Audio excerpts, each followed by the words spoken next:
Olá, meu amigo! Olá, minha amiga! Sou Décio Barros, advogado, criminalista e de direito de família. Hoje eu quero conversar com vocês a respeito do caso do menino Henry, o assassinato do menino Henry. Ele foi brutalmente assassinado, né?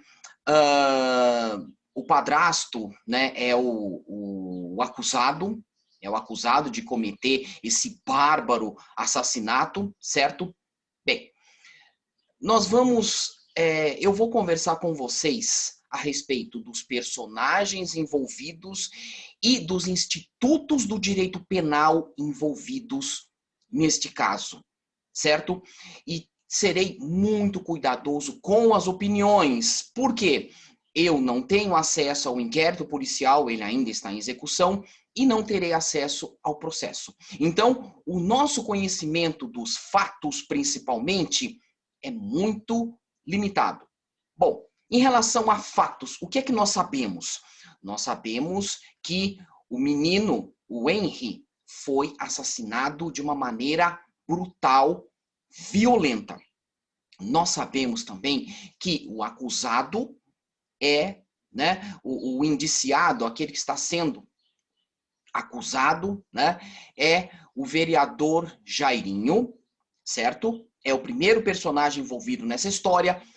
O segundo personagem envolvido nessa história é a mãe biológica do garoto, a Monique, certo? O terceiro personagem envolvido nessa história é a babá, certo? E temos um quarto que está sendo muito pouco falado, o pai biológico da criança. Bem, esses são os personagens, certo? Muito bem.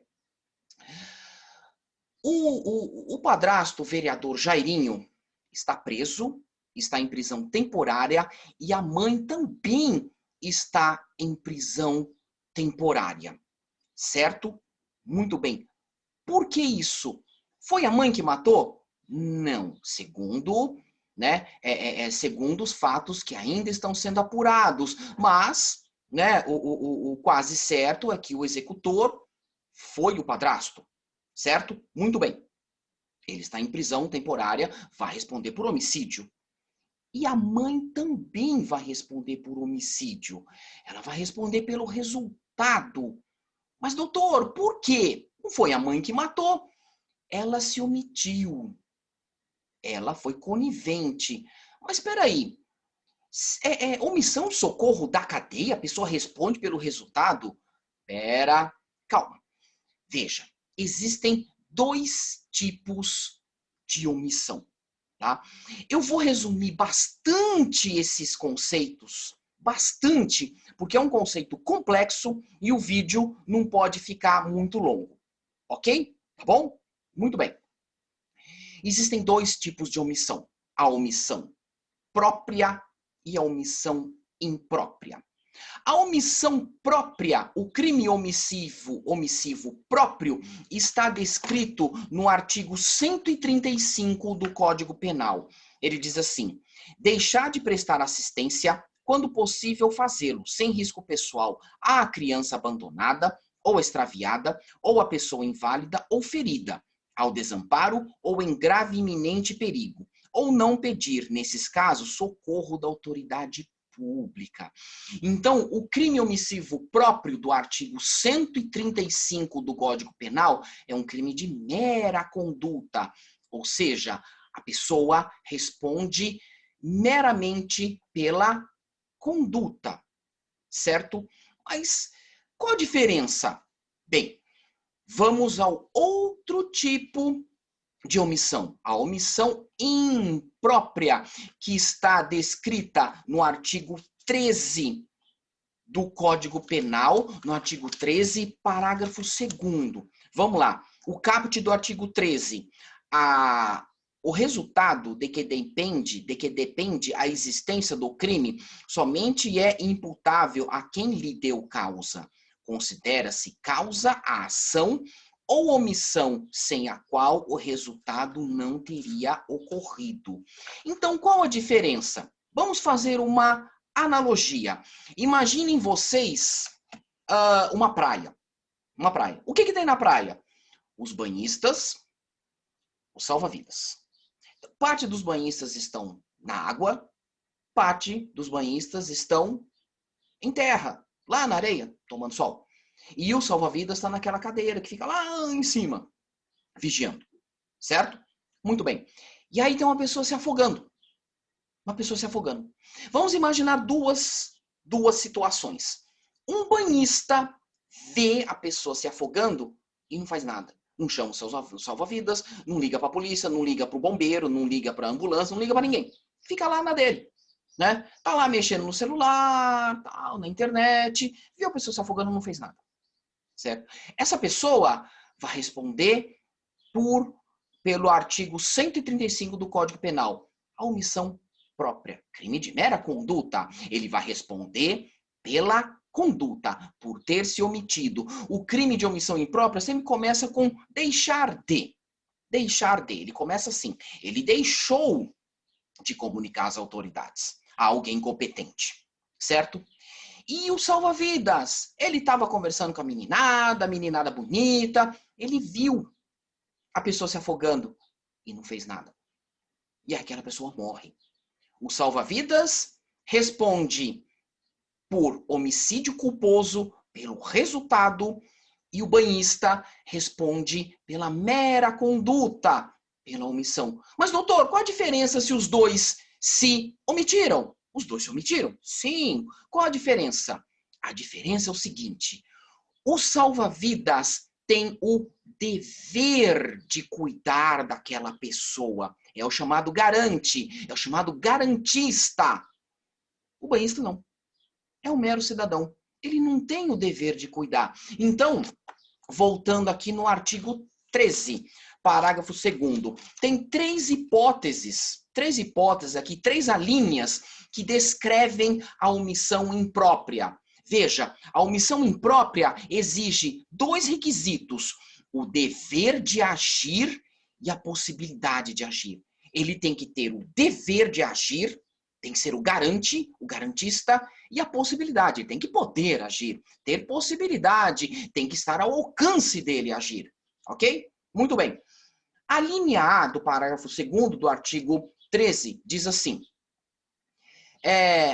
o parágrafo 2º diz assim: a omissão é penalmente relevante quando o omitente devia e podia agir para evitar o resultado. O dever de agir incumbe a quem? A linha A. Tenha por lei obrigação de cuidado, proteção ou vigilância. A pessoa é o salva-vidas, a mãe, o pai, o padrasto, a babá, certo? Tem por lei, certo? Por lei. Aí, a linha B, de outra forma, assumiu a responsabilidade de impedir o resultado. Essa pessoa seria a linha C, não nos interessa no momento, tá bom? A linha B diz assim: a pessoa temporariamente assumiu a responsabilidade de cuidar, por exemplo, daquela criança. Imagina que um casal sai para fazer compras, né? Sai para fazer compras e aquela mãe deixa a irmã dela cuidando da criança. Ó, cuida da minha filha para mim enquanto eu vou no supermercado com meu marido. Tudo bem? Ela, tudo bem. Sem problema nenhum. Aí ela senta lá para ver TV, a criança fica brincando ali na sala. Naquele momento, aquela irmã é garantista daquela criança. Se aquela criança vai para o quintal brincar, e aí aquela tia do garoto, vê, né? Por exemplo, o garoto ser raptado. E ela não faz nada, não chama a polícia, não faz nada, tá com preguiça, o filme tá muito bom, né? Então ela vai responder pelo resultado. Se a criança for assassinada, ela vai responder pelo homicídio, pelo resultado. Então, essa é a diferença. Aquele que tem o dever de agir é garantista. Então, ele deve agir, porque ele é garantista, e tem a possibilidade de agir. A possibilidade de agir, certo? Então, nesse caso, ele responde pelo resultado e não pela conduta. Ok? Ficou claro a diferença? Vamos aos personagens, rapidamente. Vamos aos personagens. Primeiro, o vereador Jairinho. Claro, ele é o executor, segundo o inquérito, né? Segundo o inquérito está dizendo, ele está sendo acusado de ser o executor, certo? Depois haverá um processo, né? O inquérito vai para o promotor fará a denúncia.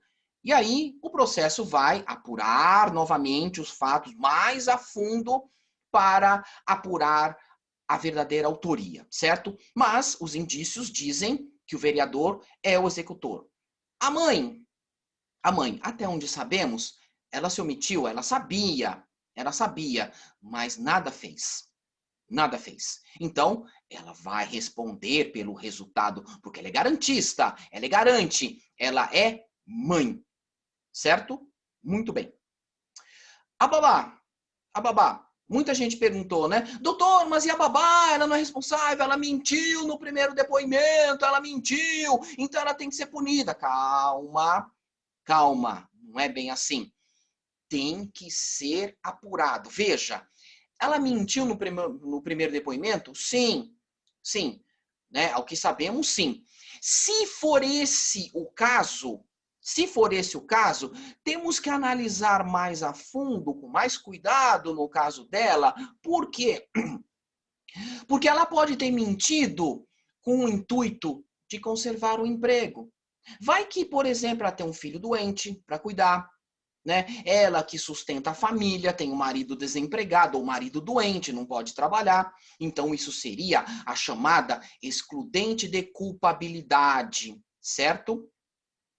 Não nessa hipótese, né, nós teríamos uma inexigibilidade de conduta diversa. Veja, eu não estou afirmando, eu estou falando uma hipótese. Depois parece que ela se retratou.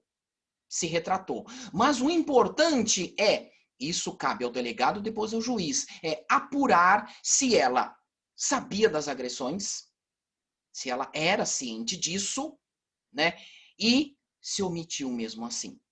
Me parece que no dia dos fatos, parece que ela ligou para a mãe. Isso também vai ser apurado. Nessa hipótese, ela não se omitiu. Certo?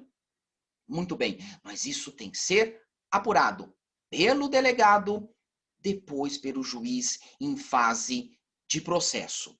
Ok? Tudo bem? O pai.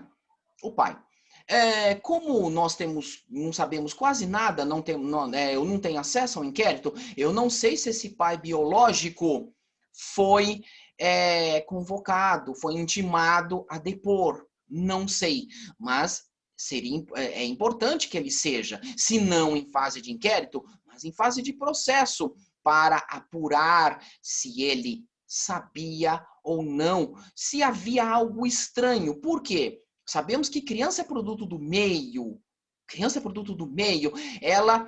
A criança que é abusada, que sofre qualquer tipo de violência, ela fica tristonha, ela fica soturna, ela fica bem quieta, muda o comportamento, não tem mais aquele comportamento lúdico, aquele comportamento de brincar, de sorrir, de dar risada. Não tem. Ela fica quieta num canto, ela fica coada. Isso é possível observar. É possível.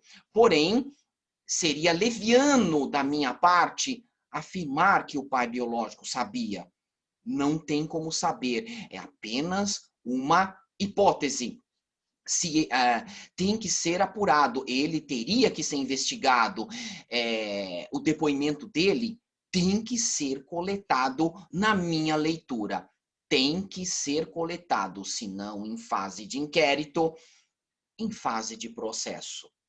Ok? Tentei resumir o máximo possível, simplificar o máximo que eu pude o instituto da omissão própria e a omissão imprópria. A omissão própria, a pessoa não tem a obrigação de cuidar daquela pessoa. Ele se omitiu, responde pela conduta. A omissão imprópria, ele tem o dever de agir, tem que ter a possibilidade também, tem que ter a possibilidade certo? Tem que ter o dever de agir, é garantista. Tem que ter a possibilidade, tem que ser possível. Se a pessoa que é garantista, nem sabe do fato, claro que ela não vai responder. Vai responder aquele que deu causa, aquele que causou o crime, aquele que causou aquela situação. Esse vai responder pelo resultado. Ok? Então eu tenho um recado. Atenção, mães. Vocês que acabaram de se separar, estão carentes, estão sozinhas, estão querendo um namorado, vai com calma. Vai com calma. Pensa bem antes de colocar um homem dentro da sua casa e apresentar um homem para o seu filho, principalmente para a sua filha. Calma, seja criteriosa, observe esse homem. Porque, veja, o homem dissimulado, ele não consegue ficar com a máscara o tempo todo. De vez em quando ele deixa escapar uma palavra, um gesto. Observem bem isso, tá bom? Cuidado, eu sei, né? Deixem a carência de lado e sejam bastante criteriosas, mulheres. Zelem pelos seus filhos, tá bom? Era isso que eu tinha para falar para vocês. Muito obrigado, até um próximo vídeo.